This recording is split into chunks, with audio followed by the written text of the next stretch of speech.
So when we spoke about these strategies which do not benefit us a lot, what usually happens is every time we try to stop our thoughts, which is, as we already discussed, not under our control, which means it's not going to be that easy. Now, what do we do instead? We start with accepting our thoughts. Now, acceptance might sound like a very, you know, funny solution to this entire thing. Like, what do you mean accept these really bad thoughts I'm having? I'm having the thought to kill a child, or I'm having the thought of dying myself, and you are asking me to accept these thoughts. How does this actually work? Now, to understand how does this work, we're going to move on to the steps of reducing distress that an intrusive thought can cause. Now, the first step is recognizing. So now what do you do in recognize? The thought comes to your mind. Now that you've understood what intrusive thoughts look like, what are the different types of intrusive thoughts, I'm sure that you're going to be able to recognize whenever an intrusive thought pops into your mind. But when you recognize, what happens is you're halfway through because you've understood that this thought is not important. This thought has nothing to do with what you're feeling right now, or this thought has nothing to do with your actions, which might come later in your life. Now, with recognizing, we move to the second step, that is just thoughts. Now, what are just thoughts? This is giving yourself a reminder that these are thoughts, these do not indicate anything, you've got nothing to do with it, or these are just going to pass. Like we have a millions of thoughts or more than that every day, and we do not, start entangling with everything unless it's important to that particular situation. Again, to give an example here, now let's say you're in a quiz competition, and then they've given you a quiz question saying, in which city is the Eiffel Tower located? There are different cities given, starting with Paris, there's London, there's Delhi, and there's some other city. And suddenly the thought of you being on a trip to London with your friends comes to your mind. Now, this is not a thought that you'll entangle with at that moment because the whole purpose there is for you to give the correct answer in the quiz.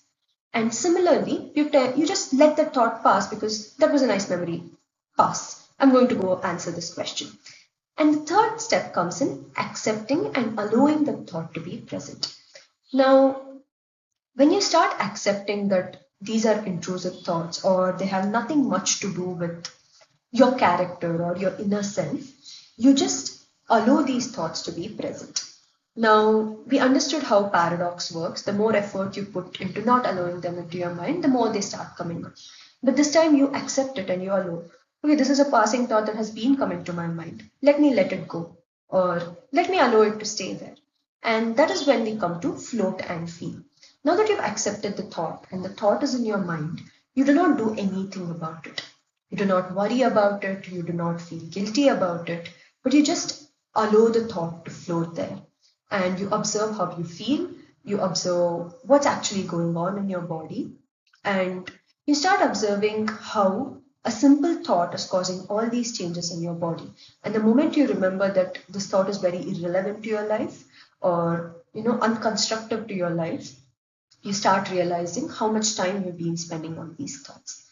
And then comes letting time pass. So we always have a sense of urgency to act on things. Now, the moment I've understood an intrusive thought has come to my mind, what do? I try to fight it back. No, no, no, no, I'm a good person. I can't be thinking about like this. What do you mean I'm going to hit people? This thought can never come to my mind. And I'm not giving it enough time to pass. Maybe if I give a second or 2 seconds more, the thought might just pass. And I might just say sorry to the person who bumped into me and walk on my way. But I'm worrying so much about the thought, which is making me spend more time on it, get entangled with it, and going on that cycle again. And the last step here is to proceed. Now you might have been doing something less, just like the example that we spoke about, where somebody bumps into you. Might be walking on the footpath and suddenly somebody bumps with you, you say sorry and you continue walking. Or if the person shouts at you, you just ignore them and continue walking. So you proceed with the task that you're already doing instead of standing there and worrying. Let's say even if the thought comes to your mind when the person shouts at you that, oh, I want to smack this person so bad.